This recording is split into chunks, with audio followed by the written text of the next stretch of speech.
Le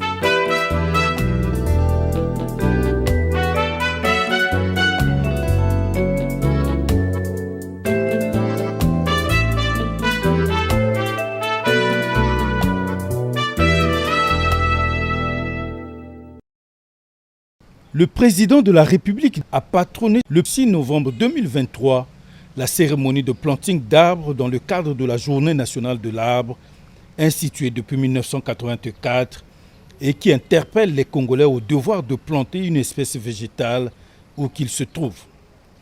Pour cette 37e édition qui a pour thème « Ensemble plantons des arbres pour lutter contre les érosions dans nos villes », la direction du Centre national d'inventaire et d'aménagement des ressources forestières et fauniques a choisi de promouvoir sur un site de 3 hectares au village Miaba à environ 15 km de la ville d'Oyo, l'acacia, le safoutier, le manguier et l'avocatier. Plantation agroforestière avec des espèces fruitières et forestières d'une superficie de 3 hectares. Comme espèces prévues, nous avons des espèces forestières, notamment l'acacia, et des espèces fruitières qui sont les manguiers, les safoutiers et les avocatiers. Concernant les écartements, pour l'espèce forestière, nous avons prévu 5 mètres x 5 mètres, soit une densité de 400 tiges par hectare. S'agissant des espèces fruitières, 10 mètres x 10 mètres, soit une densité de 100 tiges par hectare. Après le mot du représentant du ministre de l'économie forestière, Denis Sassou Nguesso a planté des arbres. Ce geste du chef de l'État n'est ni plus ni moins que la manifestation de son intérêt pour la préservation de l'environnement et le témoignage de son attachement à cette journée qui constitue surtout une occasion pour sensibiliser et conscientiser les populations. Le thème qui a été retenu, à mon avis, est un thème très important. Je crois que à cause de l'occupation, il faut souvent le dire, parce que vous, les journalistes, lorsque vous allez constater des érosions, des glissements de terrain ici et là, bon, vous amenez le propos à la radio, à la télévision, pour rendre le gouvernement seul responsable des dégâts. Vous n'éduquez pas le peuple sur l'occupation des sols et sur l'occupation anarchique des sols, sur des constructions aux endroits qui ne devraient pas autoriser la construction. Vous allez faire vos enquêtes, vous voyez même quelqu'un qui a construit sa maison sous un transport d'électricité très haute tension. Il y a des constructions comme ça, à Brazzaville, à Pointe-Noire et ailleurs. Sous une ligne de très haute tension, des gens ont construit sur une pente. Et vous constatez cela et vous dites seulement voilà le gouvernement et la maison ici va tomber. Et le gouvernement est responsable. Vous n'éduquez pas le peuple. L'information, c'est aussi l'éducation des populations. Alors donc, que cette année ait été placée sous le thème de la lutte contre les érosions, les occupations intérieures, je crois que c'est un thème bien à propos. Bien à propos. Et parce que justement, à Brazzaville ou à Pointe-Noire, je ne cite que les 2 plus grandes agglomérations, nous avons amené une lutte, mais alors très grande, contre les érosions. Ouais, vous les voyez, vous les journalistes, puisque c'est vous qui faites les reportages, alors je crois que c'était un bon thème. J'espère qu'à Brazzaville et à Pointe-Noire, les populations se sont effectivement mobilisées là où il y a les érosions, pour essayer de les combattre. Et aussi, certainement sauver ceux qui se sont placés hasardeusement à ces endroits et qui risquent de perdre leur maison. Certains Congolais pensent que l'idée de la Journée nationale de l'arbre institué par le chef de l'État, a été génial. Le président de la République, c'est un visionnaire. Je crois que ce n'est pas né aujourd'hui. Depuis son jeune âge, il aimait la nature. Et c'est pourquoi, une fois arrivé à la magistrature suprême, il a instauré la journée nationale de l'arbre. Et pour nous qui l'accompagnons, c'est une fierté d'avoir généralisé l'expérience du président de la République à travers le monde et particulièrement en Afrique et centrale en particulier. Le président pense que chacun de nous doit planter un arbre. Et ce devoir, nous le respectons comme un devoir civique que nous devons être chaque année autour du chef de l'État pour l'accompagner. Et en fait, c'est pour la protection de l'environnement qui nous concerne nous tous. La journée de l'arbre est une inspiration, c'est même la Bible. Au commencement, Dieu créa le ciel et la terre. Dieu a créé le ciel, la terre, la nature, l'eau, les mers, les poissons, les animaux. Et l'homme au 6e jour, nous dit la Bible. Vous voyez qu'il y a une relation intrinsèque entre l'homme et la création. L'homme est la couronne même de la création. À son départ, le chef de l'État a été ovationné par les populations qui s'engagent à l'accompagner dans cette initiative salvatrice pour la planète.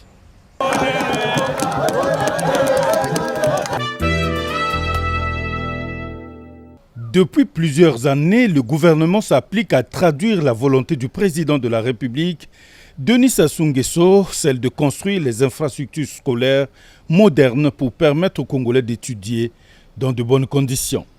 Cette volonté a été traduite dans les faits par le biais de la fondation SNPC dans le cadre de sa responsabilité sociétale en dotant la ville d'Oyo d'un lycée d'enseignement général moderne dénommé Antoine Dingaouba. La mise en service de ce joyau a eu lieu ce mardi 7 novembre 2023 en présence du président de la République. La cérémonie a donné lieu à des allocutions aussi édifiantes les unes que les autres. Le maire de la commune d'Oyo a remercié le président de la République pour les efforts qu'il déploie pour moderniser le pays avant son invite aux élèves et enseignants de prendre soin de ce bijou. Chers responsables et élèves du lycée d'enseignement général d'Oyo, le bijou tant attendu est là. Il est désormais à votre disposition. Prenez-en soin et faites-en bon usage, car c'est bien vous les pionniers de cet établissement. Exprimant au nom de la population d'Oyo, de sa jeunesse et au mien propre, ma profonde gratitude à son Excellence, Monsieur le Président de la République, chef de l'État, et à son gouvernement. Le directeur général de la Société nationale des pétroles du Congo, Mexan Raoul Ominga, a donné quant à lui les caractéristiques de ce complexe scolaire, Antoine Dingaouba. 15 bâtiments comprenant des salles de classe, des dortoirs, un réfectoire d'internat, des laboratoires de sciences et de langues, une salle informatique, des logements pour le personnel administratif et du corps enseignant, un terrain de football, un terrain de handball, un terrain de basketball, 2 terrains de tennis et une piste d'athlétisme. La capacité totale d'accueil de cet établissement est de 500 élèves. Bouclant la série des allocutions, le ministre de l'enseignement préscolaire, primaire, secondaire et de l'alphabétisation, Jean-Luc Moutou, a relevé la nécessité de poursuivre la construction des infrastructures scolaires avant de demander aux élèves plus de civisme. Très chers élèves, je garde bon espoir que vous aurez compris le sens, ainsi que le bien fondé des sacrifices consentis par son Excellence, Monsieur le Président de la République, pour vous assurer des enseignements de qualité dans des conditions optimales d'apprentissage.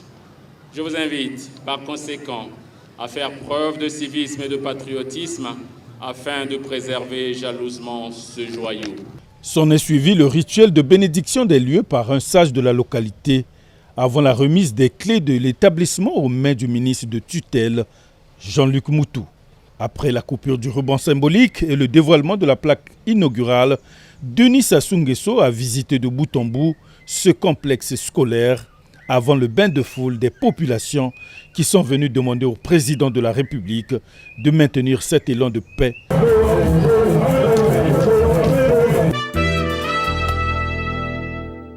Aéroport international de Lombo ce mardi 7 novembre 2023, c'est en mi-journée lorsque l'avion présidentiel togolais s'est immobilisé sur le tarmac. Faure Gnassingbé est chaleureusement accueilli par son homologue congolais Denis Sassou Nguesso. Un accueil fraternel, signe de l'excellence des relations qui lient le Congo et le Togo. Il s'y est donc de dire que depuis le règne de Feu Eyadema, dont le président Faure Gnassingbé est l'illustre successeur, la familiarité créée a donné aux relations entre le Congo et le Togo une qualité fondée sur le respect mutuel et la considération de l'autre. L'affection que les deux peuples se vouent à tisser entre eux, les liens indissolubles dont la vitalité et l'enthousiasme n'ont pas faibli. La présence de ce dernier au bord de la Lima a toujours été la bienvenue.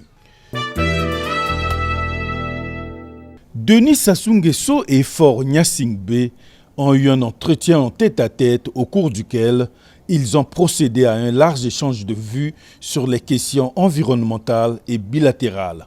À propos de l'environnement, les deux chefs d'État se sont félicités de la bonne tenue à Brazzaville du sommet des 3 bassins forestiers tropicaux du monde et qui a pris des décisions importantes pour la sauvegarde de l'environnement et de la biodiversité pour le plus grand bien des peuples du monde. Au plan bilatéral, Denis Sassou Nguesso et Faure Gnassingbé ont manifesté leur intérêt à donner une nouvelle impulsion aux relations entre Brazzaville et Lomé. Lancée le 1er octobre 2022, la zone agricole protégée de Longoné, près de la ville de Saint-Benoît-Boundji, est un espace aménagé de 200 hectares qui a été visité ce mercredi 8 novembre 2023 par le président de la République, Denis Sassou Nguesso, dont l'amour pour l'agriculture ne faiblit pas. Cette stratégie du gouvernement vise à renverser la balance d'importation massive des produits agricoles. Les caractéristiques de la ZAP de Longoné avec le ministre de l'Agriculture, de l'Élevage et de la Pêche, Paul Valentin Gobo. Ici, nous sommes sur un terrain qui emploie 152 personnes à travers des coopératives sur 174 hectares. Donc vous voyez, là derrière, nous avons 17 hectares de manioc. Les 17 hectares de manioc, mais ça donne un peu plus. On aura à peu près 2,5 fois plus que d'habitude parce que nous l'avons fait, les écartements sont un peu plus serrés. Donc on a beaucoup de manioc ici pour produire du foufou. Vous avez juste derrière vous 25 hectares de manioc fait avec nos amis de la Banque africaine de développement. Ça ne se voit pas encore, mais nous avons ici 25 hectares, sur cet endroit qui paraît un peu vide. Donc 25 hectares de manioc. Et de l'autre côté, vous avez 87 hectares de maïs. Et on est en train de préparer encore un autre terrain de l'autre côté. Vous voyez des tracteurs en train de travailler pour faire une fois de plus du manioc. La joie des populations constituant coopérative dans la ZAP de Longoné. Sur le terrain, l'agriculture est en train de prendre son élan. Avec la Lurous, les choses se passent. Nous allons manger ce que nous produisons sur place. Cette fois-ci, surtout pour le maïs, ce n'est plus que le groupement sème. L'État aussi a donné les machines. Ils sèment au même moment avec les engrais. Avant de quitter la ZAP de Longoné, les populations lui ont réservé un accueil délirant.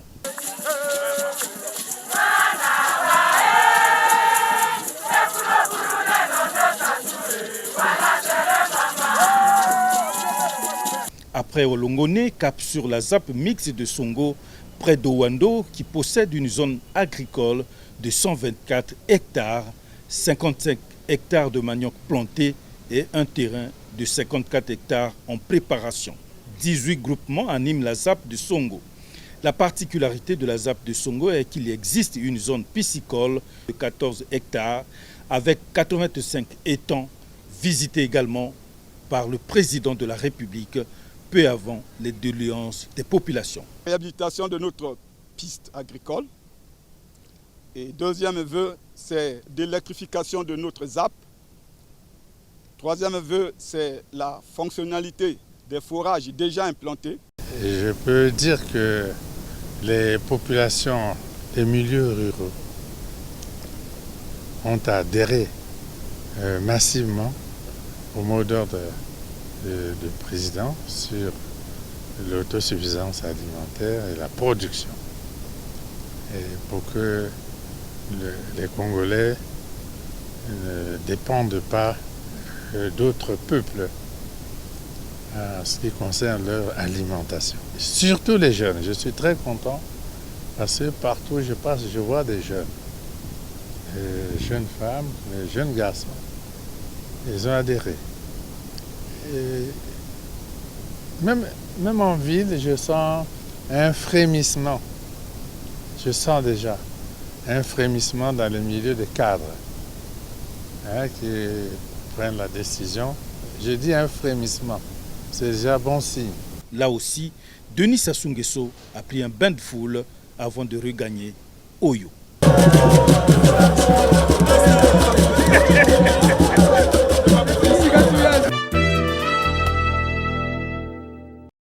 Cette délégation de la société Al-Bayrak, conduite par son président-directeur général, Ahmed Al-Bayrak, est allée informer Denis Sassou Nguesso de la nécessité d'investir au Congo, au port de Pointe-Noire, afin de le rendre très compétitif. Nous avons présenté un grand projet d'investissement, de réhabilitation et d'investissement et d'extension pour le port de Pointe-Noire. C'est un projet que nous avons préparé d'un montant de 900 millions d'euros, ce qui va permettre de faire la concurrence et de transformer ce port de Pointe-Noire en un port pivot dans toute la région et de faire concurrence avec tous les ports, les autres ports des autres pays. Nous allons développer le port, nous allons augmenter toutes les capacités. Et en faisant cet investissement, ça va permettre l'augmentation des revenus de l'État. Nous allons moderniser tous les services qu'on donne au port, ce qui va renforcer toutes les capacités d'importation du terminal conventionnel au sein du port. L'État ne va rien dépenser. Avec nos propres fonds, nous allons investir et nous allons faire en sorte que le port se développe et géré pendant une durée déterminée. Donc, nous souhaitons le mieux pour le pays. Et ça sera, en tout cas, nous sommes là pour faire le meilleur port de toute la région. Le président de la République, Denis Sassou Nguesso, a rassuré la société turque de l'accompagner dans les différents programmes d'investissement au Congo. Les États-Unis d'Amérique, très satisfaits de la tenue à Brazzaville du sommet des 3 grands bassins forestiers tropicaux du monde. C'est l'ambassadeur des États-Unis au Congo, Eugene Young, qui est allé ce mercredi 8 novembre 2023 informer le président de la République. Le diplomate américain a aussi fait savoir que son pays va augmenter son aide au Congo dans la préservation de l'environnement. Nous avons lancé une nouvelle contribution pour la protection du bassin du Congo avec 50 millions de dollars cette année. Et notre délégation est menée par l'envoyé spécial des États-Unis pour le climat, M. Richard Duke. Il est le numéro 2 de M. John Kerry, qui est l'envoyé présidentiel pour le climat. Alors, c'était vraiment quelque chose important pour notre délégation et j'ai exprimé, comme j'ai dit, notre satisfaction au président. Entre le Congo et les États-Unis, la coopération bilatérale ne souffre d'aucune entorse.